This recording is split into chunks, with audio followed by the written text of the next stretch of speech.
2025년 1월 10일 질그릇 속 보배교회 금요 열방 기도회. 오늘은 인도를 위해 기도합니다. 인도의 고대 문명은 세계 4대 문명이라는 놀라운 업적을 가지고 있지만 역사의 개념이 그리스나 로마, 중국 문명에 비해 상대적으로 낮아서 많은 기록을 남겨두지 않았습니다.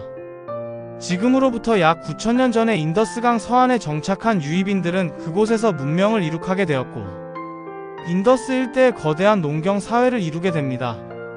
하지만 기원전 1700년경 급속한 기후변화로 찬란했던 인더스 문명은 쇠락하게 되고 결국 여러 도시들이 버려지며 대규모 가뭄과 기온 하강으로 인해 기근이 발생하게 됩니다.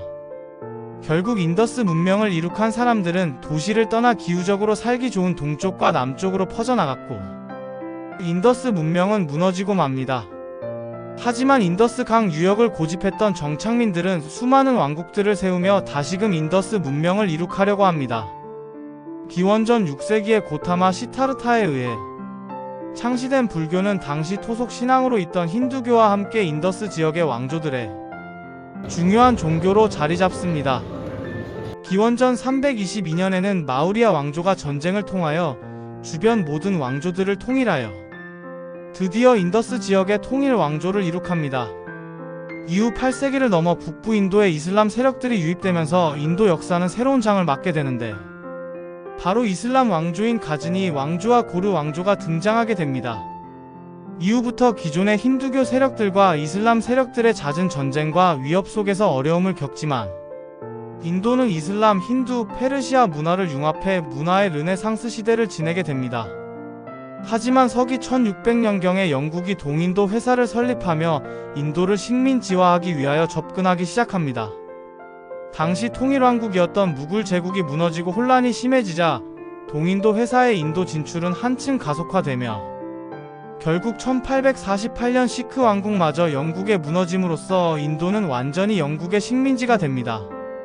세계 2차 대전 이후 1947년 영국은 인도를 자치령으로 승인함으로써 사실상 인도의 독립을 승인하게 되고 인도는 8월 15일 우리나라와 같은 날짜에 독립하게 됩니다. 하지만 인도는 영국으로부터 독립과 동시에 이슬람 세력과 힌두교 세력의 대립으로 파키스탄이 분리 독립하여 오늘날까지 이르게 됩니다. 인도는 기독교 박해 국가 순위 11위 국가로서 2024년 한 해 동안 745건의 기독교인에 대한 폭력, 살인, 강간, 협박이 있었다고 알려지고 있습니다. 하지만 접수되지 않는 핍박과 차별, 살인은 이보다 훨씬 많을 것으로 예상합니다.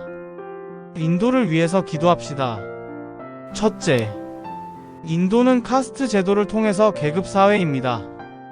특별히 이러한 사회 구조 속에서 가난하고 어려운 사람들이 많은 피해를 보고 있습니다. 가난한 사람들이 더 이상 피해를 보지 않고 차별받지 않는 사회 될 수 있도록. 둘째, 인도의 기독교인들이 영적으로 깨어나서 예수 그리스도의 부활의 증인으로서의 역할을 감당하며 인도 교회의 영적 부흥이 일어날 수 있도록. 셋째, 인도 사회의 기독교 박해가 해마다 점점 늘어나는 추세입니다. 비교적 소수인 인도 내 기독교인들이 하나님의 보호 아래서 안전하게 신앙생활할 수 있도록.